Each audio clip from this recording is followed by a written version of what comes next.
지금 저희 6개월 만에 다시 월부 나와주셨는데 그동안 어떻게 지내셨어요? 친정집 온 것 같아. 책도 썼고 논문도 마무리해서 박사도 끝냈고 되게 바쁘게 보냈어요. 지금 아침 8시 7분이거든요. 9시까지 정상 출근을 할 거고 출근해서 또 손님들 뵙고 뭐 상담하고 차량 관련해서 일하는 게 제일 우선이라 열심히 해야지. 근데 여기 살면서 리모델링은 필수겠죠? 저는 재건축 5단지 갖고 있어봤잖아요. 오래 걸려. 잠실 5단지 말씀하시죠? 뭐 부실 건데 뭐 어쩌고 하는데 오래 걸려. 그래서 난 주차 차단기 빨리 설치했으면 좋겠는데 그거 안 하고 있고 막 오래 걸리거든. 현실적으로 금방 될 수가 있는 게 아니고 정치적 요소와 뭐 정권이 바뀌고 뭐 이런 것도 너무 영향을 많이 받기 때문에 그래서 다들 막 몇 년도에 될 거다 하는데 더 걸려. 그렇기 때문에 할 거 하고 들어와서 살아야 된다. 근데 이제 전세 세입자들은 굳이 뭐 내 집 아닌데 안 하지. 근데 아예 몽테크로 들어온 사람들은 거의 다 해요. 또 여기 맨날 공사 붙어 있어요. 선생님 여기 원래 항상 이렇게 차가 많아요? 네. 아침 출근길이니까. 그래도 이 아파트는 비교적 아침에 우리처럼 9to6 근무자들이 별로 없는 거예요. 저 잠실 살 때는 거긴 다 9to6 근무자들이 대부분이었거든요. 아침에 나갈 때 차 막 자글바글 했는데 여기 봐봐 서 있는 차 되게 많잖아. 다들 여기는 늦지막히 나가거나 차를 별로 안 써도 집에 계실 수 있고 이런 분들이 많이 계신 거지. 여기는 세대당 주차가 몇 대 정도 돼요? 제한이 없습니다. 아, 주차 때문에 너무 스트레스인데 이 동네가 알다시피 이렇게 오픈돼 있잖아요. 인근에서 다 그냥 공영 주차처럼 주차를 해요. 뉴스 기사만 봐도 막 딱지 떼는 게 일상이다. 근데 그걸 뭐 법적으로 차를 뭐 끌어내거나 여기는 또 사유지라 그게 안 된대요. 차단기를 어떻게든 설치해보는 걸 추진해봐야 될 것 같아요. 지금 여기 압구정 현대아파트 사신 지 얼마나 됐어요? 5년 차 돼요. 얼마에 들어오셨어요? 23억 5천? 지금 얼마 됐어요? 실거래가 43억인가 찍었고 호가 우리 이제 부동산 선생님들이 이렇게 보내주거든요. 얼마 호가 이렇게 올리면 47억까지 오던데 매물이 없대요. 그 얘기 있더라고요. 그 음. 구해줘홈즈란 프로그램에서 김숙 씨가 하시는 말씀이 50억 압구정 현대아파트가 5억일 때 사러 갔는데 3번이나 계약을 못했다. 왜냐면 계약서를 작성하는 그 현장에서 계속 가격이 올라가요. 저 때도 몇백 그냥 올랐지. 몇천 올랐던 것 같은데 나도. 그거는 압구정뿐만 아니라 매물이 좋은 데는 대부분 그래요. 매수자가 우인 게 아니라 매도자가 우인 아파트들이 있거든. 나 잠실 살 때도 내가 10억 7,800인가 샀을 거거든요. 그때 당시? 그때 원래 10억 5천이었어. 그런데 내가 계약금 보내겠다고 계좌 달랬더니 3천이 훅 오른 거야. 이미 난 사고 싶으니까 오케이 할게요. 그러고 그때 우수리 몇백을 뺀 거였어요. 10억 7,500인가 아마 샀을 거야 내 기억에. 그래서 아마 3천을 매도자가 올렸는데 내가 막 사정해서 500인가를 깎고 아마 계약금 계좌를 받았던 것 같아요. 여기도 살 여기도 때 그렇지. 몇 천씩 올랐어요? 여기는 몇백이었던 것 같은데 여기 있었던 주인분들이 외국에 계시고 이래서 부모님들이 매매를 해줬거든요. 그러니까 그때는 그렇게 막 허무맹랑한 금액은 아니었던 것 같아. 금액가가 10억 단위니까 억씩 오르는 건 일도 아니지. 근데 살려는 사람이면 그거 해도 저는 사야 된다 생각하죠. 그렇게 하면 그렇게 오르는 거니까. 다행히 뭐 압구정 와서 좋은 건 이제 어디를 이사 가야 되지? 막 이런 고민은 안 해서 그냥 감사하다. 진짜로 재건축 되면 그때 이제 몇 평을 가야 되고 뭐 몇 층을 가고 이런 거에 대한 생각을 하고 있지. 여기서 6년 실거주 요건이 있거든요. 그래서 그거 살면 그 다음에 넓은 집을 가서 살아볼까 새로. 넓은 집 살고 싶어. 35평이에요 저희 집. 35평인데 옛날 아파트라 이제 그나마 전 막 다 확장해서 다 붙박이로 넣은 거라 그 정도고 원래 되게 좁았죠. 35평이면 나중에 내가 받는 건 몇 평? 다 내가 부담금을 얼마를 내고 가져가는 개념이거든요. 그래서 내가 예를 들어서 30평대 그대로 35, 35를 간다. 그럼 지금 추정이에요. 다 추정이라 7억인가 5억인가 뭐 얼마 안 들어가고 분담금이 있고 저희 집은 이제 애도 딸하고 아들이라 저 방 4개짜리 갈 거거든요. 그래서 그전에는 요즘 방들이 커지면서 40평대도 방이 3개인 거야. 그래서 그때 부담금이 7억인가 10억인가 그랬고 최근에 또 설계도가 바뀌어서 또 왔더라고요. 이게 뭐 계속 바뀌겠지. 뭔가 업체 선정이 되고 진짜 샀던 거 아니면. 그래서 이번에 또 갖고 온 게 40평대가 방이 4개더라고. 그게 분담금이 16억인가 그렇더라고. 지금 거에다 돈을 내가 더 내는 거지. 16억 더 내면 40평대 방 4개짜리를 가요. 다들 그 16억을 내요? 네, 내지 않을까요? 저도 내고 들어갈 생각인데 여기 살기 좋으니까 여기서 어딜 가. 예를 들어서 지금 압구정 입지에 어딘가를 제가 산 금액이라고 치면 40억 돈으로 어디 40평대 강남을 가겠어요. 못 가. 명확하게 장점, 명확하게 단점 이런 게 장점은 우선 저는 회사도 가깝고 집 가까우니까 좋고 동네 조용하고 사람 사는 데 같아서 좋아요. 되게 차분하고 뭔가 사람들도 친절하고 그냥 되게 밝은 게 좋아. 그런 게 안정감이고 이런 게 기운이구나 이런 거 좀 많이 느껴요. 그리고 이제 복도식이고 뭐 하지만 저는 불편한 거 주차장 말고는 없어요. 우선 뭐 집 보셨다시피 공사 다 해놔서 사는 거 크게 불편하지 않고 일단 다행히 부동산이 또 올라주니까 더 감사하고 이제 주차장만 비가 오는 날 그리고 이제 일반인들이 막 대고 내가 자리가 없을 때 이럴 때만 스트레스를 받는다. 집 자체가 낡아서 오는 불편은 없어요. 뭐 저는 지금 공사를 다 해놔서 크게 집이 낡아서 불편하고 그런 건 없어요. 또 엘리베이터도 얼마 전에 또 했고 원래 이런 거. 우선 저희 집까지는 안 와요. 어. 원래 이런 거 없고 1층에 이제 그때 막 쥐도 봤지만 쥐야 근데 어디 아파트도 많이 있으니까 잠실에 있을 때도 있었으니까 그래서 그거는 뭐 괜찮아요. 오늘은 당직 근무 날이라 전시장으로 출근을 합니다. 사무실은 여기고요. 전시장은 저쪽인데 저희가 당직 근무 날은 전시장에서 올 근무를 합니다. 세계에서 1등 한다는 쇼를 직장인이라 저 출퇴근 되게 명확하게 합니다. 출근 찍고 2층이 제 당직 룸이고요.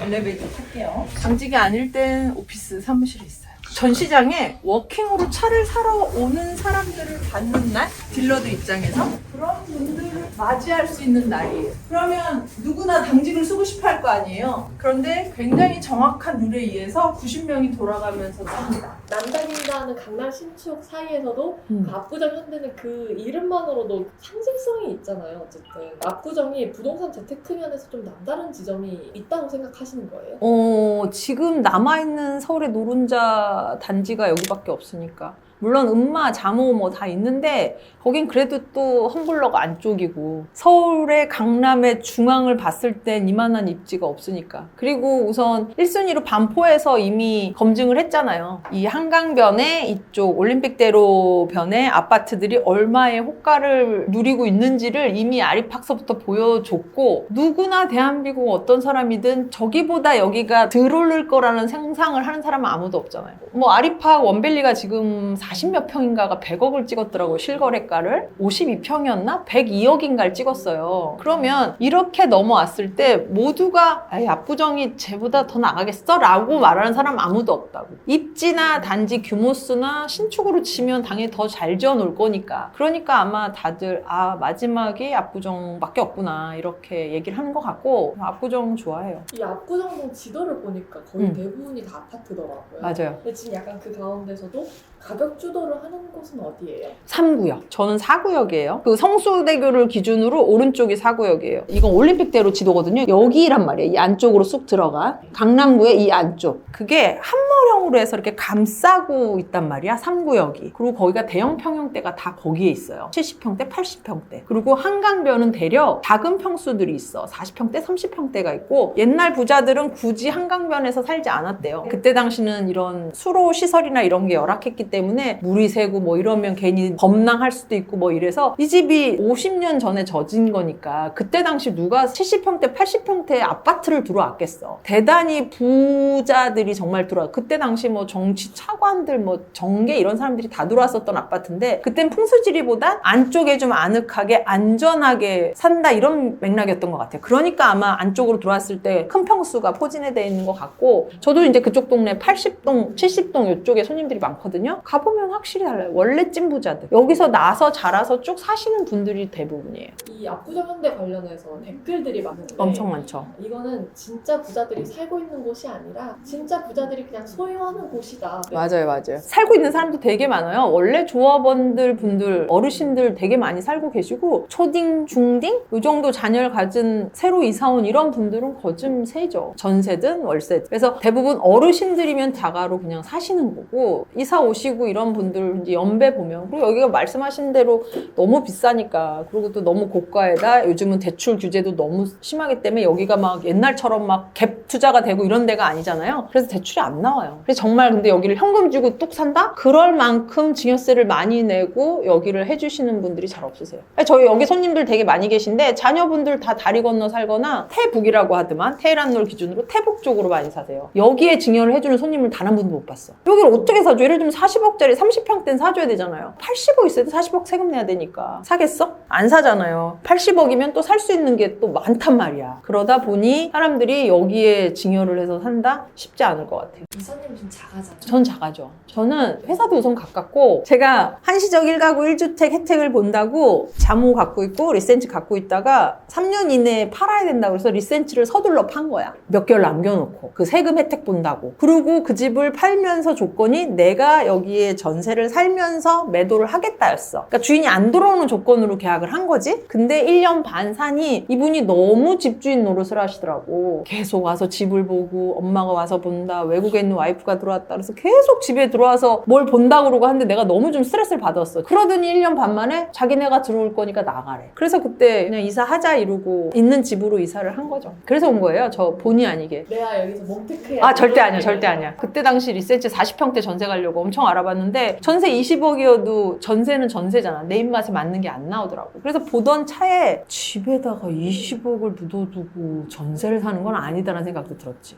이 돈으로 내가 뭘 하는 게 맞지. 그래서 전세를 포기하고 여길 들어오고, 그때 그 돈 남은 10몇 억을 갖고 홍대 건물을 산 거죠. 근데 그건 지금도 잘한 것 같아요. 마지막 남은 서울의 노른자 입지라고 말씀을 해주셨는데, 노른자가 되려면은 재건축이 돼야 되는 거잖아요. 그쵸. 근데 지금 재건축 상황이 입주민으로서 보시기에는 어떻게 될 것 같으세요? 여기 보면 뭐 이렇게 맨날 기획서라고 뭐가 오는데요. 2030년을 입주로 목표를 하고 있고, 저희는 약 1200세대 올라갈 예정이래요. 근데 1200세대 정도 올라가니까 다행히 다른 구역처럼 가구 수가 막 몇천 세대가 아니니까 단합도 잘 되고 소통이 잘 되는 것 같아. 그래서 다른 구역보다는 좀 빠른 걸로 알고 있고요. 3구역은 좀 이슈가 많대요. 아파트 설계 시공사 이런 거 지금 선정 중에 있고, 관리처분 계획인가가 2027년, 이주 및 공사 기간 해서 2033년이네요. 입주 시작이 2033년, 8년 뒤. 이렇게만 되면 완전 나이스지. 저는 이제 10년 정도 보죠. 제가 알기로 윤미 이사님께서 200억 자산가이신데 어떻게 200억을 만드셨는지. 신월동에서 신혼집 벽산 아파트 23평부터 시작을 했고요. 거기서부터 재테크를, 부동산을 시작을 했어요. 2억 2천에 산 걸 2억 5천에 팔아서 시드머니를 만들었고, 서초, 강남, 송파 3구 중에 한 군데 살고 싶어서 송파구에 동안가람이라고 풍납동에 아파트를 5억 주고 매수를 했죠. 그때도 빚을 또 이만큼 내서 사고, 그때만 유일하게 제 어떤 부동산 재테크에서 실패를 한 5억에 주고 사서 4억 3천에 매도를 하고 나왔어요. 그때 왜 그렇게까지 했냐? 잠실 리센치 들어오고 싶어서. 그래서 잠실 리센치를 전세로 6억 8천에 처음에 들어왔다가 살아보니 너무 좋아서 6억 8천 전세를 다 갚고 10억 8천 마지막 갖고 있었던 그 집을 매수를 했죠. 그러면서 중간중간 반 이상은 늘 대출을 받았고, 그 대출을 열심히 소처럼 일을 해서 다 갚아서 이 집이 현금이 되면 저는 또 상급지 이동을 하게 하는 그런 케이스로 계속 자산을 좀 불려왔어요. 리센치를 시작으로 아파트를 사고 팔기 시작을 했고, 거기서 이제 뭐 10억에 산 걸 17억에 팔았고, 그러면서 잠실이 너무 살기 좋으니까 잠실 5단지를 또 샀어요. 재건축 아파트. 거기가 배당률이 좋아서 아까 말씀드렸던 압구정의 그 지분율처럼 분담금이 없이 30평대인데 40평대 방 4개짜리를 그냥 갈 수 있는 곳이에요. 그걸 샀죠. 사고 팔고 현금집이 되면 전 상급지 이동. 그런 와중에 잠실 리센치하고 자모하고 두 개를 3년 이내에 한시적 1가구 1주택이 돼야 세금 혜택을 보니까 리센치를 매도하고 압구정을 매수하면서 상급지로 이동을 했고요. 그러면서 지금 대충 계산해도 뭐 처음 2억 2천에 산 거 2억 5천 됐고, 리센치를 10억에 산 걸 17억 8천에 팔았고, 잠실 5단지도 얼마 전에 팔았지만 제가 얼마 줬더라? 15억 줬는데 25억에 팔았어요. 그렇게 그냥 시드머니가 생기고 현금집이 되면 팔고 하면서 건물도 사게 됐고, 건물 사면서는 대출을 좀 풀로 받았고, 그러다 보니 지금의 이제 자산 형성이 좀 된 거예요. 지금 현재는 평택에 오피스텔 2개 갖고 있고, 홍대 건물 있고, 압구정 자가 있고, 그리고 금융자산 있고, 잠실 건매도를 했어요. 그래서 그 현금 금융자산을 제가 이제 월브TV 사랑하니까 월브TV 보고 현금 자산을 어떻게 넣어놔야 된다. 그래서 제가 은행에 아주 아주 고스란히 그대로 금융자산을 차곡차곡 모아두고 있죠. 지금까지 이사님께서 자산을 쌓아가시는 부동산인데 왜 이렇게까지 부동산 혹은 내 집 하나 이런 거에 좀 진심이신 거예요? 저는 그냥 금융상품 공부할 때 너무 재미없었거든요. PB들을 한 4팀, 5팀을 만나서 막 상품이 어떠고 저떠고 설명 듣는데 내가 재미가 없더라고. 금리가 어떻게 되고 배당이 어떻게 되고 나한테 막 설명을 하는데 그런 거 있잖아. 영혼 없는 대답들. 아, 네. 별 관심이 없는 거야. 근데 아까도 말했지만 아까 그 재건축 아파트 얘기할 때는 막 부동산에서 눈이 이만해져갖고 어떻게 하면 세제 혜택을 보고 이런 거야. 그래서 내가 그날도 오면서 우리 집사람 신랑한테 오빠 나 진짜 부동산 좋아한다. 막 이렇게 하고 왔는데 금융상품을 하는 건 어쨌든 무형의 상품인데 얘를 금전화해서 뭔가 현금을 만들고 이런 건데 부동산은 오르고 내리고 상관없이 거기 있잖아요. 그래서 저는 좀 뭐랄까 믿음이 가는 것 같아. 더 마음도 가고. 예를 들어서 얘가 빠졌어. 경기가 안 좋아서 안 팔린대. 그래도 내가 살고 있잖아. 내가 지붕 있는 집에서 살고 있잖아. 따뜻한 물 나오는 데서 따뜻한 화장실에 앉아서 뭐 주거 환경에 만족을 하면서 살고 있잖아. 얘가 오르고 안 오르고는 중요하지 않다는 거지. 그래서 부동산에 대한 집착은 좀 있는 것 같아요. 그리고 뭐 유년 시절 워낙 어렵게 큰 것도 있고 워낙 힘든 집에서 만날 단칸방에서 살면서 집에 대한 로망이 언제나 있었고 결핍이 계속 있었던 터라 집에 대한 그런 애정지수는 내가 어떤 자산보다도 높은 것 같아요.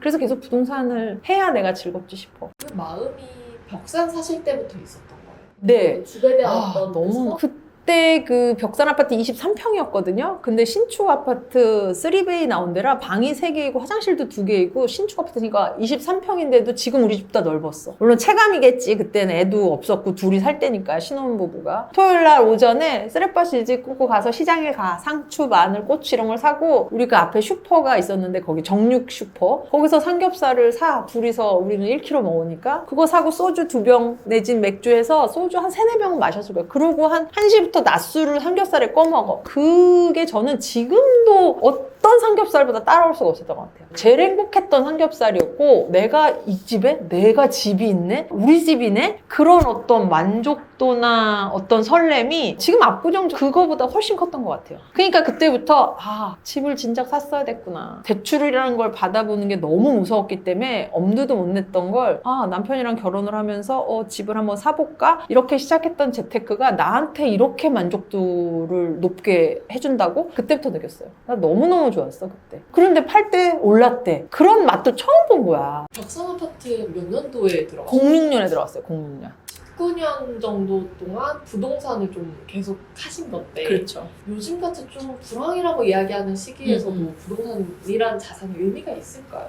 얼마나 대출을 받고 했냐인데 그래도 쭉 갈 수 있는 수입원으로 안정적으로 뭐 그게 공간대여나 뭐 단기 임대나 이런 것처럼 변형이 돼서 그런 수요도 많이 있지만 그래도 다 부동산으로 해서 안정적인 수입원을 낸다는 사람들이 월등히 많으니까 요즘 뭐 또 주식도 너무 안 좋잖아요. 뭐 비트코인도 오늘도 뭐 얼마까지 떨어질 거다 이런 기사 봤는데 할 게 없는 거야. 근데 부동산으로 재테크를 하는 사람들은 다 같은 생각일 텐데 뭐 저러거나 이러거나 걘 있으니까 걘 물건이 있으니까 아마도 부동산으로 계속 하는 거 아닐까 싶어요. 저처럼 초안전주의들이 대부분 많잖아. 이거 없어지면 어떡하지? 이게 마이너스 되면 어떡하지? 이런 어떤 염려증 환자들은 금융자산 잘 못 굴리거든요. 저처럼. 아마 근데 시청자분들도 저랑 비슷한 결인 사람들이 많아서 같은 맥락일 거라고 봐요. 등락이 있든 없든 그래도 거기 있으니까. 모건하우저의 책에서 불변의 법칙에 이런 말이 좀 있더라고요.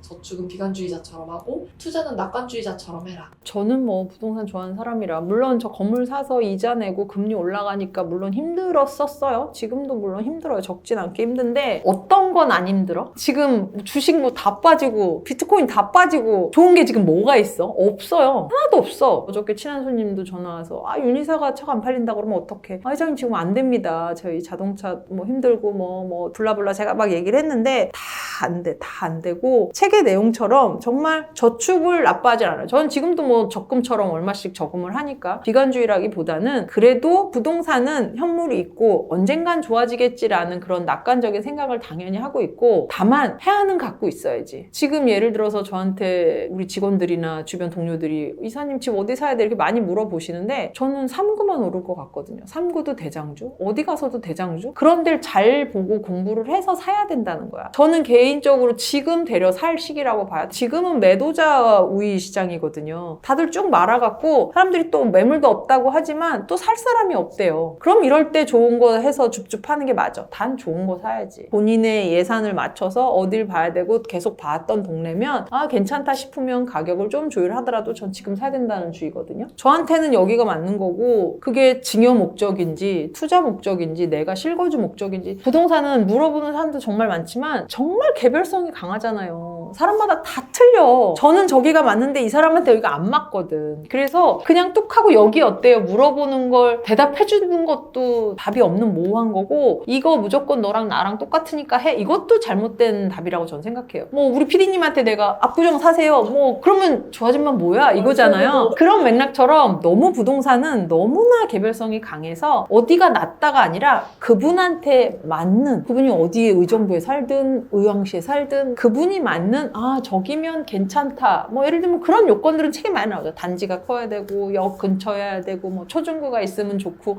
누구나 아는 그런 요소들 있잖아요. 그런 것만 부합되면 그런 곳은 사야 되지 않냐라는 거예요. 저처럼 이제 1억 미만으로 모은 분들은 대장 아파트를 사기도 사실 쉽지가 않아요. 못 사지. 못 그런 사지. 분들한테도 이거 돈을 조금 더 모아야지. 예를 들어 뭐 7천, 8천을 갖고 있어. 뭐 1억 만들기 해보세요. 그럼 1억을 만들었어. 그러면 이게 자존감이라는 게 틀려요. 그러면 1억이 2억 되고 그걸 또 하게 하려고 노력을 하거든. 그게 어떤 재테크든. 아마도 1억을 모은 사람이면 이 1억이 다시 깨지지 않게 하려고 노력을 할 거야. 얘가 새지 않게. 아 내가 그러려면 뭘 더 해야 되지? 뭘 더 해야지? 라는 생각을 계속 하게 될 거고 저처럼 완전적인 금을 사놓 채권을 사놓는지 그래도 은행에는 넣어놓지 않고 뭔가 얘를 조금씩은 불릴 생각을 할 거라고. 1억 모아보면 제가 이제 어디 강의 가서 물어봤어. 저보고 어떻게 이렇게 자존감이 높고 저는 아마도 그게 제 학력이었던 것 같아요. 공부. 제가 공부를 막 어렵게 다 야간에 다니면서 했기 때문에 뭐 이번에 박사까지 했지만 야간 고등학교 다니고 야간 전문대, 야간 방통대 뭐 이렇게 4년제 편입, 야간 대학원 이렇게 하면서 제가 학업을 성취하면서 이렇게 어렵게 산 사람이 이게 또 나한테는 또 원동력이 다 자존감이 되는구나라고 느끼거든요. 지금 워낙 훌륭하신 분들 너무 많고 좋은 학교 나온 친구들 너무 많잖아. 그럼 그런 친구들은 본인이 어떤 걸 했을 때 자존감이 올라가고 자부심이 생기는지를 생각해봐야지. 이래서나 재테크 응. 찾아 그것도 개인마다 다 틀리니까. 1억 만들어보면 완전 느낌이 다를 거예요. 아 내가 1억을 했네? 만들었네? 제가 그랬으니까 대출을 이만큼을 받았는데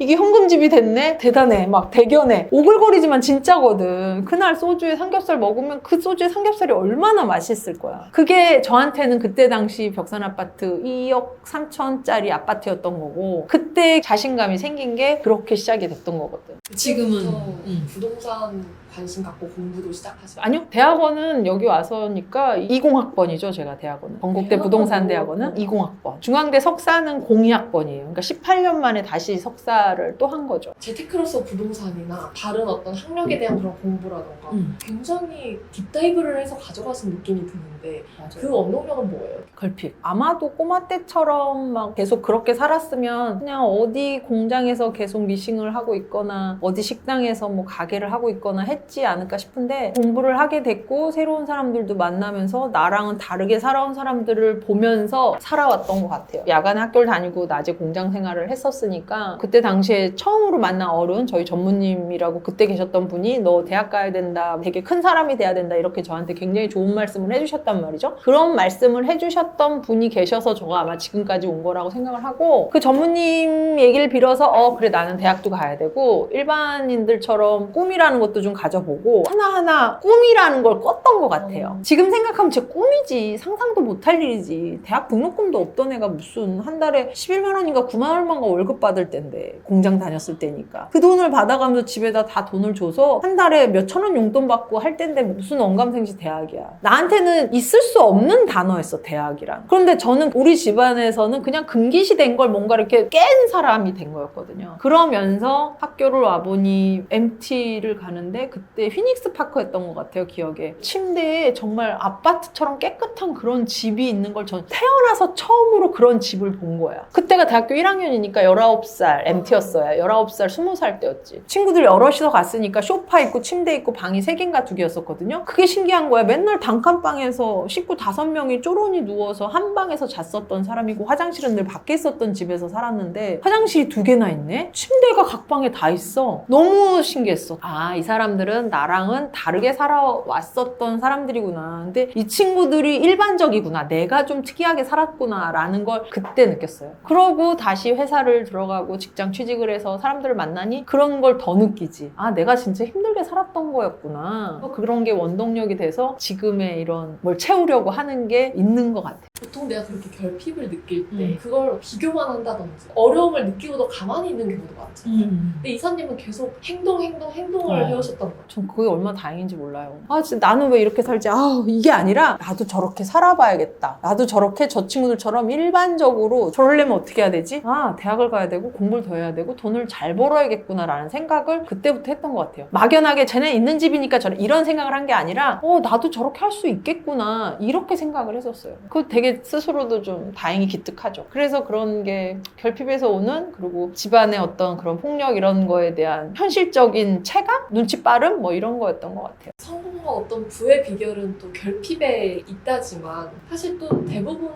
평범하고 평탄하게 자라온 분들도 많잖아요. 이사님이 말씀해 주셨던 어떤 간절함 내지는 결핍을 모르는 사람은 전 부자가 되지 못하는 걸까요? 아, 그건 아닌 거죠. 친한 진짜 부자 터보832님 인터뷰할 때 되게 인상 깊었는데, 결핍이라는 게요, 돈이 있고 없고 그 결핍이 아니라 정서적인 내지는 어떤 지식적인 그런 모든 거에서 이 아이가 결핍을 느끼게 해주는 것도 중요하더라고. 그분은 그랬대요. 자기가 와인을 잘 모르니까 와인 공부를 엄청 했대. 그게 나가서 이렇게 와인 얘기를 하는데 한마디 못해. 이게 너무 싫었대. 와인 공부를 그럼 되게 하는 거야. 저는 워낙 없이 컸으니까 경제적인 결핍만 얘네가 있어야만 정신을 차리지 라고 생각했거든요. 아주 1차원적으로 경제적인 거로만 생각했거든. 아니더라고. 우리 아이가 내지는 우리 많은 시청자분들이 결핍이 없어서 그게 아니야. 이걸 보는 거 자체도 뭔가의 결핍 내지는 이게 아쉬워서 이게 안 돼서 라고 하니까 조금 더 해야지 라고 이런 영상을 접한다고 저는 생각을 해요. 근데 그것도 다 결핍이라고. 경험하지 못했던 어떤 거가 부족하다고 느끼면 그게 결핍이라고 생각해요. 지식이든 운동력이든 뭐 어떤 생활 지수든 여러 가지 했을 때 내가 부족하다고 느끼는 걸 채워나가는 게 필요하다는 건 정말 있어야 된다고 생각하고, 그 결핍이 본인이 뭐가 결핍인지는 찾아야지. 그리고 그걸 채워야지. 그동안 정말 좀 많은 자산가분들을 만나셨을 텐데 손에 꼽는 어떤 상위 1% 부자들이 실천하는 모닝 루틴 내지는 나이트 루틴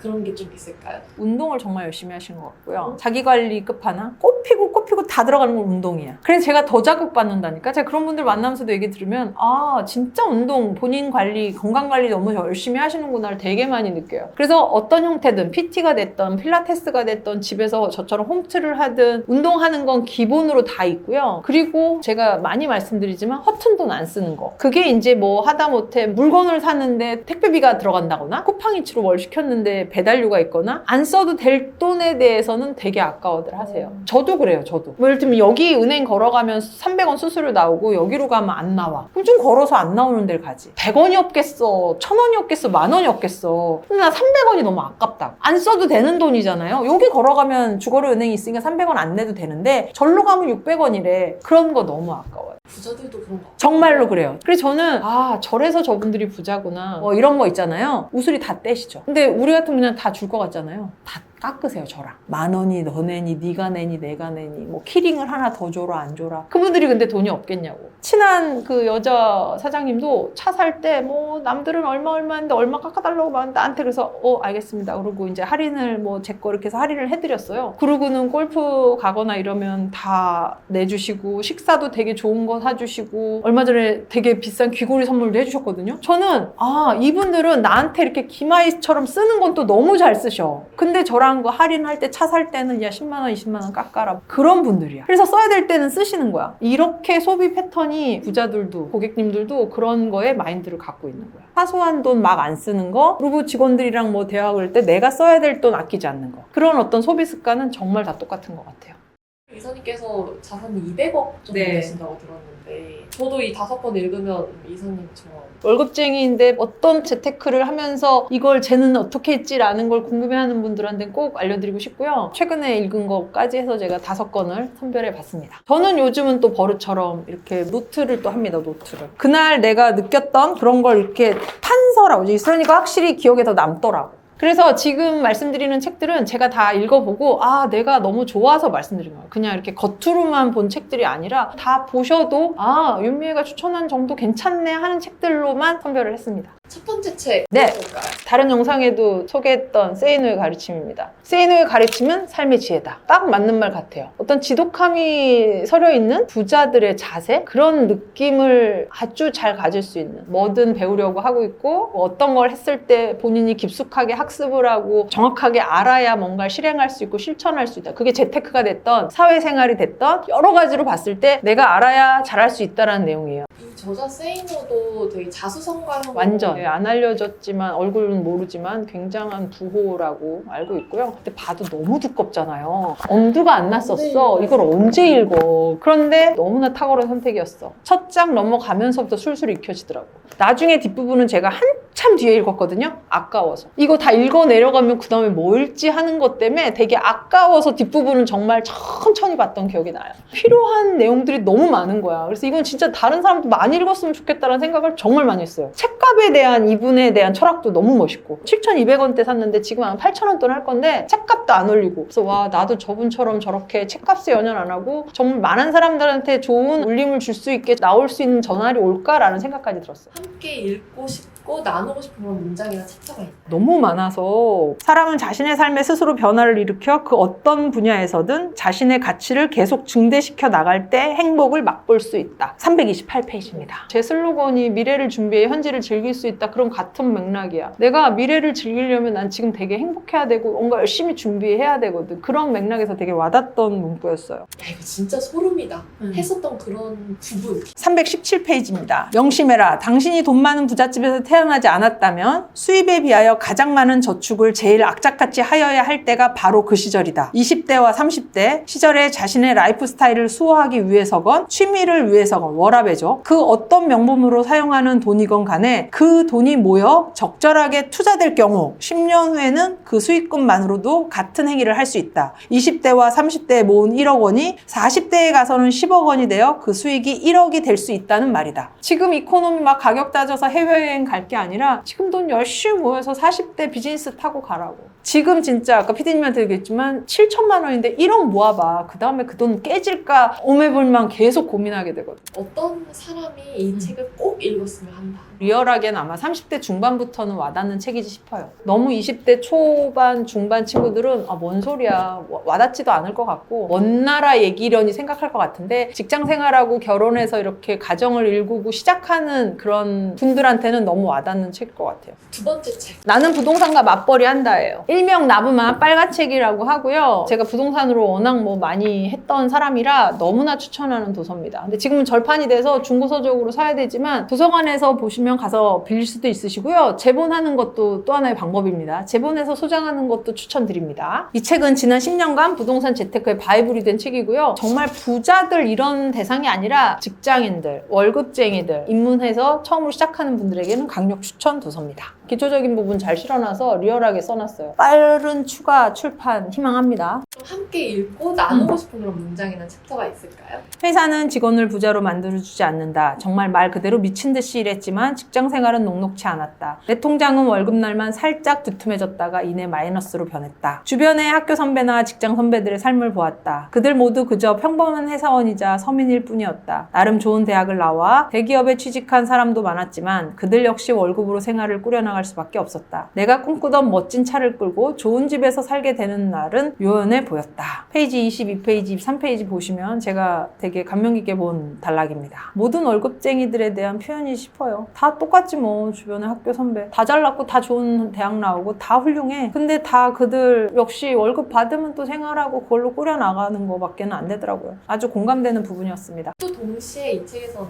직장인과 월급의 중요성도 또 이야기를 하거든요. 너무 공감하죠. 제가 재테크를 해서 이만큼 부를 축적했다고 하지만 꾸준하게 뭔가 수입이 들어와서 내 가치를 올리는 건 기본적으로 안 되면 다른 걸 할 수가 없습니다. 저는 수입이 인센티브다 보니까 차가 잘 나갈 때도 있고 못 나갈 때도 있어서 일정하지가 않아요. 그럴 때마다 저희 남편은 직장인이거든요. 저는 와 신랑이 월급이 나오지 이런 거에 대한 안정감이 정말 정말 많은 걸 줍니다. 고정적인 내 수입원이 있다는 게 이렇게 안정감을 주나? 이런 거 매우 중요하게 생각하기 때문에 월급 받는 분들이 나는 월급 이거밖에 안 돼서 안 돼 이렇게 생각하지 마시고 이건 디폴트로 우리가 가치를 올려서 더 받을 생각을 하셔야 되는 거고 거기에 보너스로 어나더 잡을 어나더 재테크를 생각하시는 게 맞으세요. 제 책에도 썼는데 어떤 분이 야 300억 건물이 500만 원이다 뭐 이런 거 있었어요. 그거 진짜예요. 제 건물 한 100억 해요. 임차료 한 2200 나오고 이자 나가고 뭐 나가고 하면 한 200 좀 남거든요. 200만 원 월급쟁이에요. 예를 들어 한 300억짜리 건물 있으면 한 300에서 500 남는 거예요. 모든 사람들이 건물을 현금 주고 사진 않으니까 이자 떼고 뭐 관리비 떼고 법인이니까 세금 각종 떼면 남는 게 그거밖에 안 돼. 그래서 내가 와 이거 벌라고 이걸 하나? 물론 시세 차익이 있겠지만 부동산이라는 게 시세 차익을 본다고 단타로 파는 게 아니잖아요. 어쨌든 유지를 하려면 진짜 300억짜리 건물 있어도 500만 원 벌기가 힘들다고. 그런데 우리 월급쟁이들은 어쨌든 열심히 일을 하고 그거에 대한 대가로 300에서 500이든 내지는 100만 원이든 월급을 받잖아요. 본인이 그런 큰 건물 자산을 갖고 있다 생각하고 운영하면 마음이 달라질 거야. 소처럼 일해서 대출 이만큼 받아놓고 그걸 차곡차곡 갚아 나가면서 집이 좀 시세 차익을 보고 팔고 사고 했던 거지. 대출 상환의 근원은 다 저도 월급 받아서 조금씩 50만 원, 100만 원, 200만 원, 300만 원 이런 식으로 계속 상환을 하면서 그 빚을 상세해서 현금집을 만들었던 거거든요. 저도 할 수 있는지,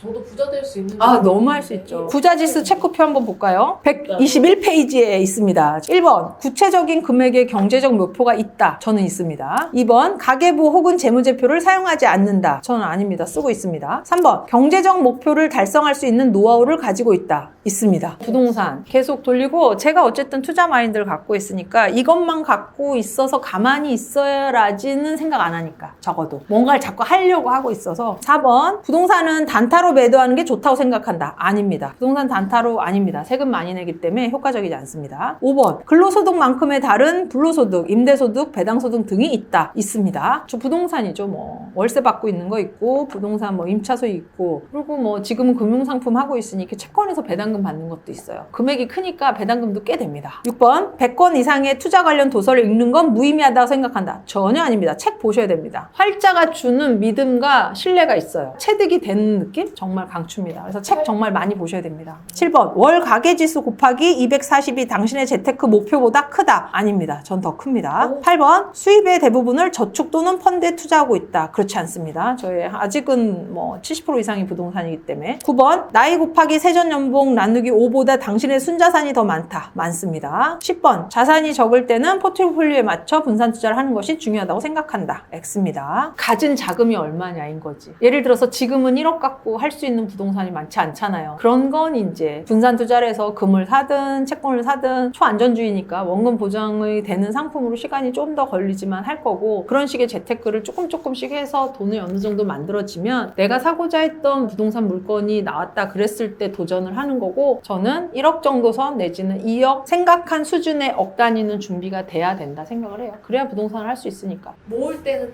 잘 모으더라도 내가 파킹할 때는 하나의 좋은 자산에 맞습니다. 11번, 부자가 되기 위한 준비에 10년간 하루에 2시간 이상씩 꾸준히 투자할 수 있다. 해야죠. 그게 뭔가 책을 놓고 공부한다는 개념보다 계속 투자 관련해서 비즈니스 내지는 재테크 관련해서 끊임없이 생각하는 것까지 저는 본 거예요. 12번, 내가 지금 가진 돈에 만족하며 더 이상 부를 추구하지 않을 것이다. 아닙니다. 아직도 멀었습니다. 그래서 저는 95점이나 95점. 굉장히 높네. 사실 이게 의미가 있는 게 11번에서 예라고 대답하면 일단 50점은 먹고 간다는 거. 맞아요. 저 같은 사람들이 이렇게 고민하고 계속 연구하고 책도 보고 한다는 거를 자극받으셨으면 좋겠어요. 아, 쟤도 저렇구나. 저도 똑같이 사는 사람이라 고민과 연구를 끊임없이 하고 있습니다. 저희 세 번째 책은 어떤 책인가요? 작은 가게에서 진심을 배우다예요. 자영업을 하시는 분들은 다 봐야 된다 이런 생각이 들었어요. 손님을 상대하는 그런 정신? 아, 이래서 가게를 운영해야 되고 10년 동안 내지 15년 동안 맛의 한결같음, 직원들에 대한 마음가짐, 그리고 주인으로서의 손님을 대하는 마음가짐 이런 걸 고스란히 리얼하게 쓰셨어, 그분이. 그래서 제가 그 책을 너무나 잘 읽고 와, 이 고기리 막국수 집을 꼭 가서 한번 먹어봐야겠다. 저녁 7시 40분에 가야 대기 없이 먹을 수 있다는 거예요. 거예요. 그래서 제가 늦지막히 토요일 날 7시 한 10분쯤 도착을 했을 거예요. 들어갈 때 윤미애님 이러고 부르시더라고요. 책에도 그분이 썼어요. 몇 번 고객님보다는 자기는 손님들의 이름을 불러주고 싶었대요. 그래서 거기다 이름을 꼭 쓰면 윤미애님 이래서 부르시더라고. 똑같이 책대로 그대로. 우선 식당 당연히 깨끗하고 생화로 장식을 하고 들어왔을 때 화장실 건식이고 너무 우리 집처럼. 그분의 철학은 우리 집처럼인 거예요. 모든 식당의 어떤 인테리어, 꽃병, 커튼 뭐 이런 게 다 우리 집처럼이라는 게 기본 컨셉이에요. 그래서 나도 들어갔을 때 너무나 우리 집에 온 것처럼 편안함을 느꼈고요. 그래서 저는 그런 걸 책에서 보고 갔는데 똑같더라는 거야. 나올 때 계산을 하려고 봤더니 정말 우연찮게 거기 일하시는 종업원분이 저를 딱 알아보시고 혹시 벤츠 이사님 아니세요? 그래서 제가 너무 네 맞아요. 그날 제가 추리링에 모자 쓰고 이러고 왔는데 아니 사장님 퇴근하셨네요. 제가 이거 사인 받으러 왔는데 그랬더니 이분이 너무 흔쾌히 사인 받아서 택배 보내드릴게요 이러는 거예요. 완전 감동받았어. 완전. 저라서 해주신 것 같진 않고 연락처를 남기고 책을 놓고 왔어요. 그 책 꼭 보셨으면 하는 책이고요. 아마도 자영업자분들이 보면 이래서 이 가게가 이렇게 오랫동안 장수할 수 있고 되게 히트칠 수 있구나라는 걸 아실 수 있을 것 같고 이런 가게를 유명한 장소도 아닌 아주 꼬작에다 시작을 했는데 차를 타고 가야 돼요. 대중교통은 안 되는 곳이야. 그 시골에 그거를 만들면서 인근 상권을 다 형성하셨더라고.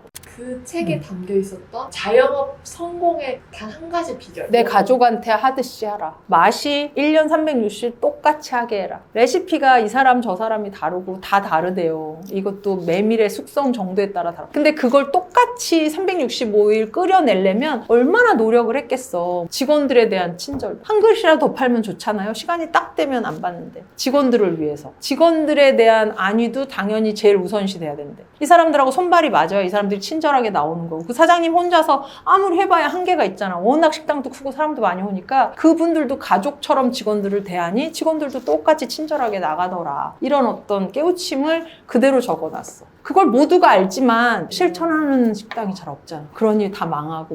어떤 사람이 꼭 읽으면 좋을까? 그러니까 자영업자분들. 자영업자뿐만 아니라. 어떤 서비스 마인드를 장착해야 되는 직군들. 저 같은 세일즈 하는 사람도 너무 중요한 요소예요. 내가 내 일을 해서 뭔가 소득을 조금 더 올려보아야 되겠다라는 마인드를 갖고 있는 그런 분들은 꼭 읽어서 마인드셋을 좀 하셨으면 좋겠어요. 네 번째는 뭔가요? 얼마 전에 김작가 TV 출연을 하면서 들고 가서 사인을 받았습니다. 제목이 저는 내가 청개의 인생에서 배운 것들이라 인터뷰한 분들에 대한 내용인 줄 알았거든요. 아니에요. 가족에 대한 얘기예요. 어머니에 대한 얘기가 주고 저는 초등학교 5학년 때 엄마가 돌아가셔서 엄마에 대한 부모에 대한 사랑과 어떤 보살핌을 받고 자란 사람이 아니어서 이 책을 보면서 눈물 샘 포인트가 몇 개 있었고 나랑은 너무 다른 엄마네 라는 포인트도 있었고 지금 제가 너무 요즘 치열하게 살고 막 빡빡하게 사는데 저에게 좀 편안함을 준 책? 그런 느낌에서 추천이에요. 머리를 쓰고 막 재테크를 해야지 그런 도서 아니고요. 그냥 정서적인 따뜻함 느끼고 싶은 분들은 보셨으면 해서 제가 여러 가지 재테크 책이지만 이 중에 하나 따뜻한 책 하나 추천드립니다. 왜 돈을 열심히 벌고 열심히 일을 해야 되는지에 대한 김 작가님의 생각이 고스란히 놓여져 있습니다. 소재를 보면 내가 청개의 인생에서 배운 것들, 돈, 명예, 시간, 그 무엇보다 소중한 것에 관하여 부제가 더 내용이 맞습니다. 돈, 명예, 시간, 무엇보다 소중한 것에 관하여가 주 내용입니다. 가족이란 얘기예요. 눈물 샘 포인트가 몇 개 있었어요. 아버지가 택시를 하시는데 아버지 택시 모는 거에 친구들하고 탔는데 아는 체를 못했다는 부분에 전 너무 와닿아. 지금도 소름 돋는데 제가 초등학교 때 엄마가 시장에서 장사를 했었단 말이에요. 명절 때고 되면 길거리 이렇게 노점상으로 해서 과일, 야채 뭐 이렇게 해서 노점상을 하는데 그때 엄마가 언니랑 저한테 오빠들한테 이렇게 한 코너씩 장사를 하라고 나가서 장사를 시켰었거든요. 초등학생들한테. 그때 아는 사람이 지나가면 그렇게 창피했었거든요. 친구들이 엄마 손잡고 장보러 나오면 나를 알아볼까봐 그때 너무 창피했었던 기억이 딱 떠올랐어요. 지금 생각하면 이제 어른이 되고 하니까 저는 하나도 안 창피했었을 것 같은데 그때는 창피했다. 지금은 그런 생각을 갖지 않는 게 맞구나라는 걸 좀 인지했다고 해야 되나? 그래서 저 되게 너무너무 재밌게 봤고요. 아들만 보는 게 너무 즐거워서 이렇게 쳐다만 보시다가 가방 어디로 갔는지 모르고 누가 집어가고 이러면서 울면서 깼대요, 김 작가님. 엄마 왜 가방을 보고 있지? 왜 나만 보고 있어? 근데 부모 입장에서는 우리 자식만 보고 있는 거야. 옆에 놓은 핸드폰이랑 가방은 누가 집어가도 안 보는 거지. 그런 마음인데 그걸 꿈에서 깨면서 일어났던 부분 때도 제가 눈물이 좀 글썽했는데 따뜻한 마음으로 가족을 생각하는 마음이면 꼭 읽어보셨으면 하는 마음에 추천드립니다.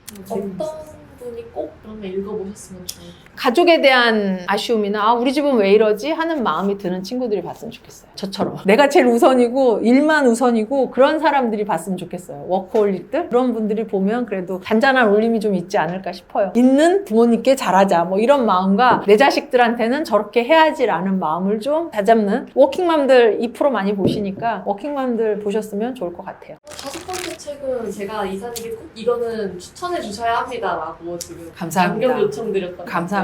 제가 드디어 첫 책이 출간이 됩니다. 제목은 가진 게 지독한 뿐이라서 저를 표현할 수 있는 단어가 지독함이 너무나 적절한 것 같습니다. 앞에 책들도 당연히 너무너무 좋은 책들이 많지만 제가 제 삶과 이야기를 술술술술 풀어서 써는 책이라 아마 영상을 보시고 저를 아는 분들이면 아 얘가 진짜로 이렇게 살았구나 이걸 활자로 글로 남겼다라는 거에 좀 주안을 두고 보셨으면 좋겠고요. 스스로를 정의하는 단어를 지독함이라고 말씀을 해주셨어요. 근데 보통 지독하다라는 말이 부정적인 어감으로 많이 쓰이잖아요. 근데 이만한 단어가 없더라고요. 저를 표현하는 그냥 지독한 윤미애. 제 고객들이나 우리 경쟁 딜러분들이나 저를 애정하는 윗분들 보면 아 저 지독한 년이라고 저한테 저는 그 표현이 싫지 않았어요. 저답고 지독하잖아 나. 정말 어지간히 지독하다는 얘기를 많이 듣고 살았는데 그걸 책으로 담아냈습니다. 20년 넘게 일을 해오고 20년이 뭐예요? 저 공장 때부터 회사 생활은 저 4대 보험 되는 회사만 16부터 다녔으니까 몇 년이에요? 30몇 년이에요. 그동안 일을 쭉 했고 세일즈는 20살, 24살 때부터 했으니까 25, 6년 이상은 이제 일을 계속 했었던 사람이죠. 그땐 스마트폰 아니고 일반 투지폰 이때 보면 이렇게 움직이게끔 타이틀을 쓰는 그런 전화기였거든요. 언제나 치열하게 살자였어. 그때 당시 친한 이렇게 사람들이 내 핸드폰을 보면 아우 지긋지긋하다 막 피곤하다고 너무 맨날 치열하니까 그래서 저는 이제 치열하다는 표현도 너무 좋아하고 많은 워킹맘들 직장인들 분들도 할 수 있다. 아 쟤도 저랬는데 이런 걸로 봐주셨으면 좋겠어요. 이 책에서 꼭 나누고 싶은 그런 문장 혹은 챕터가 있을까요? 마인드셋으로 제가 가장 저 워낙 세일즈 강의 많이 듣는데 파는 물건이 달라져도 세일즈의 기본은 같다. 그게 사람들을 상대하는 법이고 사람들과 소통하는 법이고 마케팅이다 영업이다 표현은 하지만 세일즈는 사람을 상대하는 기본이다 라는 걸 정말 많이 느끼게 해드리고 싶어요. 뭐 변호사, 세무사, 뭐 의사, 검사 뭐 모두가 다 사람을 상대하는 일이고 그런 걸 잘하는 사람들이 다 잘 되시거든요. 제가 앞서 말했던 책들도 그런 맥락에서 세일즈 뭐 파는 물건이라지만 그게 나를 파는 거든 뭐 부동산을 파는 거든 어떤 저의 지식을 파는 거든 다 사람 상대하는 일이거든요. 그런 부분에서 파는 물건이 달라져도 세일즈의 기본은 같다. 이런 맥락으로 이 책을 봐주셨으면 좋겠어요. 뒤에 보니까 가진 게 없다면 사람을 대하는 태도부터 바꿔라. 그러니까 정말 사람 상대하는 일을 하는 사람이라면 인간관계에 대해서 좀 어려움을 갖고 있는 사람이라면 꼭 읽으면 좋겠어요. 너무너무 가진 게 저 알다시피 정말 흑수저 무수저잖아요. 근데 제가 여기까지 올 수 있었던 건 세일즈라는 걸 하면서 부의 축적도 됐지만 많은 좋은 사람들을 만나면서였거든요. 우리가 어느 회사를 가고 어느 사람을 만나도 인사 잘하고 기본적으로 밝게 긍정적인 생각만 해도 반은 먹고 들어간다고 하잖아요. 그런 것처럼 내가 진짜 가진 게 없어. 그럼 정말 태도라도 사람 대하는 태도부터 바꿔야 돼요. 그래야 나한테 모든 좋은 일도 생기고 좋은 일자리도 생기고 좋은 경우도 생기더라는 얘기죠. 그런 걸 저는 진심으로 믿는 사람이라 태도부터 바꿔야 된다는 게 저의 생각이고 그런 게 세일즈 마인드라고 저는 생각을 합니다. 제가 정말 이사님한테 이 책 소개 좀 해주세요, 추천 좀 해주세요 요청드린 영상이라는 점 광고 받은 거 아닙니다. 광고 안 왔어요. 돈 안 냈습니다. 누군가는 그렇게까지 살아야 돼? 좀 적당히 살아도 잘 되잖아. 먹고 잘 살 수 있잖아 라고도 말을 할 텐데 제일 싫어하는 말이죠. 근데 그런 얘기를 너무 많이 들어. 이젠 좀 안 그래도 되잖아. 너 이제 좀 뭐 쉬어도 되잖아. 이런 말 되게 안 좋아하는데 우리 지금 100세 시대, 지금 뭐 110세, 120세 세대라고 하잖아요. 아직 멀었어요. 아직 멀었고 근데 제가 만나는 제 고객님들도 저랑 비슷합니다. 저분들도 안 그래도 되는데 그런 분들이 너무너무 많아요. 근데 그게 어떤 삶의 원동력이 되는 것 같아요. 이렇게 열심히 잘하고 해야 덜 늙고 제가 생각해봤어요. 예전에 제가 아마 되게 노안이었을 건데 점점 지금 더 나아졌다는 얘기를 많이 듣는 게 제가 아마 더 치열하게 더 열심히 뭔가 액티비티하게 많은 걸 하니까 도파민도 생기고 호르몬도 생성이 되고 이래서 아마도 활기가 있어 보이는 것 같아요. 그런 게 아마 보는 분들이 아 제가 좋아 보이고 어려 보이고 이런 게 얼굴로 나오는구나 라고 해주시는 것 같거든요. 여러분들도 다 같은 맥락에서 저는 좀 열심히 뭔가 계속 하려는 생각을 갖고 뭔가는 좀 벌려서 했으면 좋겠어요. 치열하고 지독하게 살아오신 만큼 번아웃이 오신 적도 있으실 것 같아요. 그럴 때 어떻게 빠져나오셨는지 이런 것도 궁금해요. 그래서 저도 당연히 안 될 때가 있죠. 제일 싫어하는 말이 차가 안 팔릴 때도 있고 잘 팔릴 때도 있고 하는 말 저 되게 싫어하거든요. 열심히 365일 일했는데 왜 안 팔려? 잘 팔려야지. 근데 이제 전체적인 경기의 흐름이나 행정적인 이슈나 뭐 이런 것들은 제가 할 수 있는 범위가 아니잖아요. 그럴 땐 그냥 손님들한테 가서 놀아요. 예를 들면 그냥 하루 종일 앉아서 수다를 떤다거나 밥을 먹는다거나 회장님 안 돼요. 뭐 사장님 저랑 안 돼요. 잘 하고 그냥 놀아요. 그냥 가서 편하게 쉼을 가져요. 그러면 기가 막히게 신기하게 전화가 오고 문의가 오고 하더라고요. 그래서 그럴 땐 왜 안 되지 막 이렇게 오만 인상 쓰고 죽상을 쓰고 있으면 안 돼. 들어올 복도 안 들어와. 그냥 그래 이렇게 또 금방 지나가겠지. 잘 되겠지. 그리고 저는 영업을 하는 게 너무 좋은 게 저희는 다음 달이 있거든요. 이달 마감하고 각 1일이 되면 다시 스타트를 또 할 수 있어. 그거에 대한 희망을 안 나지는 게 저는 너무너무 행복해요. 그래서 그런 것처럼 저도 번아웃이 있지만 번아웃이 있을 때 안 될 때 그럴 때 그냥 짧은 쉼이지만 쉼을 좀 가지면 다시 일이 잘 되더라. 그러나 어떤 정신은 놓지 말아야 되죠. 뭔가를 해야 된다라는 생각은 놓으시면 진짜 번아웃이 길게 갑니다. 그런 거는 다행히 좀 짧게 왔던 것 같아요. 이사님처럼 여성의 이사가 굉장히 드물다고 알고 있는데 전국에 이사라는 직함이 3명밖에 없고요. 그중에 여성 1명이고 입사를 11년도에 해서 지금까지 탑10을 놓친 적은 없고요. 꾸준히 판매하는 게 저의 어떤 장점이지 싶어요. 이렇게. 야간 공장에서부터 16부터 34년을 지금 일을 하셨는데 네. 그런데 이 자동차 영업은 몇 년 정도? 22년이고 IT 쪽에서 영업을 계속 했으니까 약 한 28년은 영업을 계속 한 거예요. 제 핸드폰에 기본적으로 지금 한 8,000명 정도 저장이 돼 있고 상담이 딥하게 됐던 손님들만 저장을 한 거니까 세일즈로 사람을 만난 걸로 치면 몇만 명은 되지 않을까요? 워낙 꼬마 때부터 했으니까. 인간관계 때문에 퇴사를 고민하는 그런 분들에게 조언 해주실 수 있으실까요? 모두가 날 사랑하지 않는다. 한 명만 사랑해도 된다. 한 명만 나랑 결이 맞아도 된다. 그러니까 많은 사람에게 다 사랑과 우애와 뭐 어떤 인정을 받으려고 하지 말고요. 한 명만. 근데 그 한 명마저도 없어. 신경 쓰지 마세요. 그냥 매일 열심히 묵묵히 하면 언젠가는 1명, 2명, 3명이 되더라고요. 그래서 많은 사람들이 요즘은 특히나 이 소통을 되게 어려워하거든요. 전화통화라든가 만나서 얘기를 한다거나 이런 게 너무 어려워하는데 그런 걸 한 명부터 시작을 좀 해봤으면 좋겠고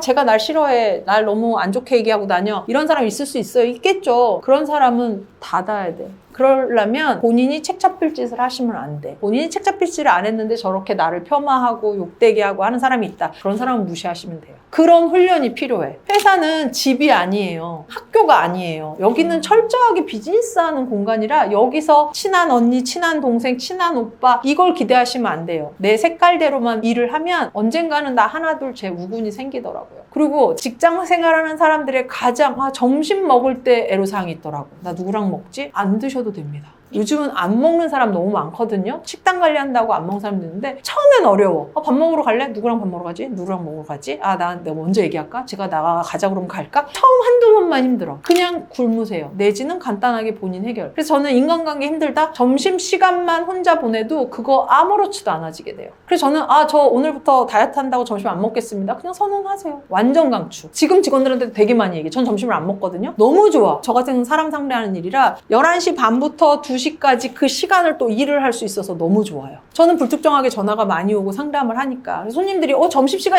괜찮습니다. 12시 오시라고 해요. 그런 것처럼 그 시간을 진짜 자기 개발에 쓰셔도 되니까 점심 굶는 걸 추천드려요. 그럼에도 또 척박한 사회생활 안에서 사람 때문에 또 위로받은 적도 있고 그러잖아요. 좋아하는 사람들하고 또 이렇게 그날 있었던 일 술 한잔 기울이고 얘기하고 그러면 다 풀리니까. 예를 들면 회사에서 열받고 속상한 일을 또 어디 가서 얘기를 하고 공감을 하겠어. 우리끼니까 아는 거잖아. 회사가 어떻고 저떻고 얘기를 할 때 우리끼리니까 공감도 되고 이 얘기가 심각한 얘기구나. 이게 별거 아니구나 아는 거기 때문에 그런 공유를 할 수 있는 사람은 한둘이 있으면 너무 행복하죠. 근데 저는 직장을 엄청 많이 옮겨 다녔지만 그게 다가 아니고 구하리 일만 열심히 하면 되더라요. 전 직장 되게 많이 옮겼어요. IT 쪽에도 3년만 되면 1등하면 옮기고 했어. 루즈한 걸 못 있어. 계속 3년 턴으로 계속 회사를 옮겼었어요. 그러면서 연봉을 올려가면서 옮기는 거거든. 그래서 회사 옮기고 이런 거에 대한 두려움이 1도 없어요. 다 사람 사는 데고 내가 잘하면 다 따라오더라고, 좋은 사람들이. 그런 말도 있더라고요. 40대 이후에는 인간관계가 심플해져야 오히려 성공할 수 있다. 그때쯤 되면 내 사람 아닌 사람이 갈릴 나이니까 경조사도 많이 겪어봤을 거고 뭐 회사 생활도 해보면서 제가 우군인지 적군인지 파악도 될 시기고 그런 사회생활이 이렇게 쌓이면 쭉 갈 사람 버릴 사람 이런 게 정리가 되거든요. 그래서 갈수록 봐지는 사람들이 정해지고 만나는 사람들의 결도 비슷해지는 것 같아요. 그럴수록 친구를 만드는 것보다도 적을 안 만드는 게 더 어, 중요할 것 같아요. 적을 안 만들기 위해서는 중요한 게 무엇일까요? 쉽게 생각해보면 그거밖에 없어요. 내가 뭔가를 잘못해야 적이 생기잖아요. 근데 내가 얘한테 피해도 안 줘. 그러면 모든 인선이나 어떤 일을 결정할 때 있잖아요. 얘 어떠니 할 때 쟨 진짜 아니에요 말해주는 게 더 효과적인 거 알죠? 끌어내리긴 너무 쉽다고. 끌어내릴 거리를 만들지 않는 게 제일 중요하다고. 그런 얘기일 때 야 이번에 팀장 얘 올리려고 하는데 얘 어때? 이랬을 때 걔는 뭐예요? 뭐예요? 아니에요 라는 말만 안 해도 얘가 된다고. 그래서 저는 예를 들어서 저를 많이 알아보고 딜러 추천 좀 해주세요. 카페나 내지는 주변에 벤츠 타는 사람들한테 추천을 받는단 말이죠. 근데 예를 들어서 5명한테 물어봤어. 2사람이 날 추천을 했대. 그럼 그 손님은 묻지도 않고 윤미한테 와서 상담을 한단 말이지. 근데 거기서 한 명이 그 윤미의 차량 관리 되게 엉망이에요 라고 말하면 나한테 오겠어? 그래서 누군가는 아니어서 끌어내릴 수는 너무 쉽다. 그러려면 어떻게 내가 반듯하게 해야 돼. 나를 쳐다보는 사람이 너무 많아 주변에. 눈들이 귀가 너무 많아. 그리고 시기 질투 너무 많잖아. 근데 모든 직장 생활이 그렇거든. 그때 본인이 되게 정도를 걷고 일 열심히 하고 성실하게 일을 임한다면 쟨 아니에요 라는 말은 적어도 안 듣거든. 진짜. 그래서 나는 그 척도가 본인 일 열심히 하고 근태성실히 하고 남의 욕 안 하고 그것만으로도 사회생활은 반 이상이 먹고 들어간다. 저는 직장생활 34년을 했지만 단 한 번도 지각을 해본 적이 없거든요. 그거 뭐 당연히 출근 잘하는 거 아니야? 그렇지 않아요. 365일 30 몇 년을 한 번도 지각을 안 한다는 건 대단한 성실과 근면과 많은 걸 내포할 수 있거든요. 성실성은 인정됐어. 그럼 그 다음엔 실력이거든. 그러면 얼마나 열심히 자기의 능력을 발휘해서 열심히 일을 하냐? 그러면 좋은 사람들이 인정해주고 잘한다 하면 인간관계가 형성이 되더라고요. 30년 동안 사람을 지긋지긋하게 만나오면서 힘든 적은 없으세요? 너무 힘들죠. 그런 날은 예전에 이제 노동집 안 되는데 요즘은 술 너무 좋아하지만 다음날 너무 힘드니까 술 많이 안 먹고 집에 가서 운동해요. 운동을 못해. 그럴 때는 자면 다 해결이 되더라고. 아침에 일어나면 또 다시 또 열심히 사라져. 그냥 만사가 힘들고 너무 힘든 하루였다, 지친 하루였다 그러면 푹 자고 일어나면 다시 재충전이 되거든요. 술의 힘을 안 빌리려고 노력해요. 근데 그런 푸는 창고가 누구나 꼭 하나 이상은 있어야 돼. 정말로 많이 느껴요. 그런 게 있어요. 내가 관리자가 되면 또 얘기가 달라질 것 같긴 해요. 처음 팀장 내지는 어떤 관리직이 된 사람들을 위해 해주실 조언이 있는지도. 관리직은 진짜 밑에 사람들을 자기처럼 키울 수 있는 사명감 있는 사람들이 해야 돼. 자기가 혼자 있어야지 내가 1등 계속 해야지 라는 생각을 갖고 있는 사람이 관리자로 올라가면 안 돼. 그런 사람은 그냥 혼자 세일즈를 하든가 본인 일을 하시는 게 맞고 어떤 조직에서 장으로 올라가는 자리인 사람이면 직원들을 품을 수 있는 사람이어야 돼. 그래야 밑에 사람들도 존경하고 많은 조직을 이끌고 직원들이 따르거든. 근데 저 같은 경우는 전 관리자가 아니거든요. 영업하는 사람이라 저는 그런 그릇이 못 되거든. 난 내가 잘나야 되는 사람이거든. 그런 사람은 저처럼 혼자 할 수 있는 걸 해야 되는 거고 본인이 어떤 포지션을 원하는지를 파악하고 본인이 관리자로 갈 건지 전문직이나 개인적인 일로 갈 건지를 정해야 된다고 생각해요. 우리가 이제 살아보면 저도 나이가 이제 어느새 어느 모임에 가도 연장자인 사람이 돼버렸는데 후배들이 잘하는 친구들이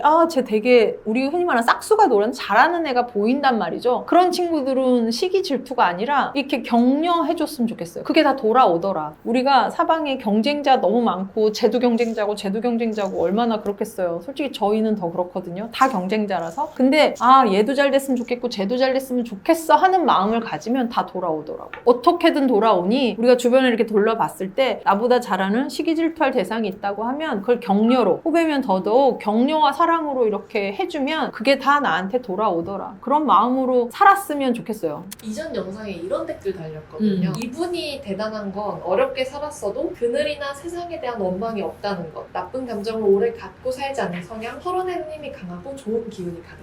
이 에너지의 원천이 어디에 있으세요? 너무 원론적인데 아마도 유년 시절 너무 어렵게 크니까 지금 삶이 되게 행복해서인 것 같아요. 10대로 돌아가면 어쩔래? 이런 식으로 우리가 우스갯소리 얘기하잖아요. 저는 안 돌아가고 싶어요. 저 지금이 너무 행복해서 이 삶에 좀 만족을 느끼면서 사니까 이런 게 어떤 차곡차곡 쌓여있던 게 묻어나오지 않나 싶어요. 아마도 20대 때 초반에 이런 얘기에 질문을 했으면 전 완전 비판적인 얘기와 뭐 세상이 어떻고 사람들이 어떻고 이런 얘기를 쏟아냈겠죠. 지금은 다 뭐 좋아 보이고 내가 이제 심적, 경제적 여유가 있으니까 그런 게 되는 거고 그걸 지키려고 노력을 하니 이런 어떤 좀 긍정적인 표현이나 열정이 생기는 거 아닌가 싶어요. 맞아요. 어렸을 때는 이런 여유도 없었겠지. 먹고 살기 힘들어 죽겠는데 뭘 이런 긍정적인 뭐 안 되는 것만 생각하고 짜증나 맨날 막 이렇게 오만 인상을 쓰면서 살았을 건데 그 시간이 또 다 지나가더라고요. 전 그런 거 언제나 믿기는데 좋은 날이 오더라고 다. 그리고 그걸 잘 살아왔으면 공슬에 다시 다 나한테 오더라고요. 그냥 저 아줌마 옛날 사람이라 저런 얘기 한다 그런데 아니에요. 진짜로 돌아와요. 그래서 평소에 잘 하면서 살려고 노력하는 거예요. 그러니까 어른들이 옛날에 이랬었지 하는 걸 요즘 제가 많이 공감해요. 이사님께 20대는 좀 어떤 단어로 기억? 너무 치열하게 살았던 20대였던 것 같아요. 그때부터 영업을 시작했어요. 23살, 4살 때부터 영업을 시작했고 IT 쪽에서 여자 영업사원 없을 때니까 더 자리 잡아야 되고 더 잘한다는 얘기 들어야 되고 PT 다니고 영업 다니고 하는데 막 사람들의 어떤 제 여자니까 뭐 이런 어떤 시선도 피했어야 됐고 그래서 너무 그때는 진짜 치열하게만 살았던 것 같아요. 20대까지 그랬다. 30대 초부터는 아니니까 30대 초부터는 세일즈라는 걸 이제 돈을 벌기 시작을 하면서 자동차를 제가 31살에 입문했으니까 진짜 필드 영업을 뛰면서는 목적이 생겼지. 어떤 그게 뭔가 일을 하면 부가 따라오니까 좀 더 계획을 할 수 있었고 설계를 할 수 있었고 목표가 좀 명확했던 것 같아요. 그러니까 그거는 앞이 뭐가 있구나라고 보고 달려가는 거였었지. 30대에 이제 가정도 또 꾸리시고 또 아이들도 이제 낳고 하셨는데 일과 가정 사이에서는 어떻게 관계를 꾸려가셨나요? 무조건 일이 우선이었죠. 그런 기준은 워킹맘들이 잡아야 된다고 생각을 해요. 일을 할 수 있을 때 일을 하는 게 맞고 내가 꼭 있어야만 애들한테 케어가 된다? 그런 건 해야지. 근데 육아는 누군가 도움을 받을 수 있는 손길이 있으면 그 손길을 받아도 돼요. 제가 어디 가서 얘기 되게 많이 하는데 부모님들이 내가 누굴 위해서 너 때문에 이렇게 고생을 하는데 어쩌고 이런 얘기 너무 많이 하잖아요. 상투적으로. 저는 아니에요. 저를 위해서 일을 하고 돈을 버는 자이라 제가 적어도 우리 애들한테 그런 얘기는 안 해요. 전 자식들 때문에 내가 나가서 일을 하고 어쩌고 니네들한테 뭔가 책임을 전가하고 내가 니네 때문에 시간을 못 보낸 거야. 이런 얘기를 저는 할 생각이 1도 없어요. 저는 우리 아이들이 엄마가 너네 때문에 이런 걸 포기했다, 실패했다 이런 얘기 듣는 것보다 그냥 엄마는 엄마니까 이렇게 살아왔구나라고 인정해 줬으면 좋겠어요. 그러니까 뭐 재산도 증여하면 네가 세금을 내고 어쩌고 이런 것도 좀 되게 이성적으로 말할 수 있는 것 같아요. 무조건적으로 너한테 가는 게 아니야 라고 저는 정확하게 얘기를 하고 칭찬 카드를 만들었어요. 엄마는 영업사원이라 니들이 엄마 아빠한테 잘해야 엄마도 줄 거야. 그러면 어떻게 해야 되겠어? 니들이 해야 될 일, 공부도 열심히 해야 되겠지만 엄마 아빠한테도 친절해야 되고 말 예쁘게 해야 되고 니네가 해야 될 일을 잘해야 그래야 엄마도 너네한테 주는 거지 엄마가 왜 너네한테 다 줘야 돼? 그런 건 아니야 라고 명확하게 얘기를 해요. 그래서 칭찬 도장 스티커를 만들었어요. 그래서 어저께 우리 딸이 이거 뭔데? 너 말 잘 들으면 엄마 이거 할 거고 이걸 연말에 보너스로 모아서 적립해서 보너스를 줄 거야. 그랬더니 아침에 청소하고 가더라고. 이거 칭찬 도장 받으려고. 어저께 작은 애는 중학교 입학 통지서 그걸 원래 엄마들이 받아다가 중학교에 내는 거래요. 어저께 나 일했으니까 초등학생이 가서 입학 통지서를 받아서 중학교에 가서 등록까지 다 하고 온 거야. 그래서 칭찬 도장 찍어줬어. 그래서 내가 그런 거 모든 걸 엄마 아빠가 흡족하게 잘하면 칭찬 도장 찍어준다고. 그것처럼 아이들한테 원래 아들이라서 무조건 다 해줘 이런 거는 아니라는 거죠. 그들도 새로운 객체고 저도 다른 객체니까 그게 돈을 막 얼마를 벌어야 되니까 이렇게 했는데 악착같이 그건 아닌 것 같아요. 일에 대한 사명감 되게 커요. 그게. 마지막으로 올해 좀 50이 되셨는데 맞아요. 앞으로 다가갈 이 50대는 또 어떤 기대감으로 맞이하실까요? 좀 옛날에는 50이면 되게 늙은 것 같잖아. 50대면 어떡하지 이랬는데 제가 70대 여자 사장님들 세 분하고 제가 골프를 쳤거든요. 뭐 이런 얘기 좀 너무 힘들고 어쩌고 경기 얘기하는데 윤희사 몇 살이야? 그래서 그때 곧 50이에요? 저도 그랬더니 야 윤희사 내가 50대 제일 왕성하게 일을 했다. 황금기다. 꼬마다 꼬마 이러면서 나에게 그 70대 여자 사장님들이 애기 취급을 하시는 거야. 그래서 그때 되게 와, 난 아직 한창이구나. 50대 황금기가 오겠구나. 그런 생각을 제가 했어요. 지금도 현역에 70대 사장님들이 엄청 많거든요. 지금은 진짜 110세, 120세구나 너무 체감해. 그래서 저는 저의 50대도 꽃을 피지 않을까. 원숭미와 완숭미가 겸해서 제가 꽃을 피지 않을까 기대해 봅니다. 60대만 한 번 더 찍어주세요.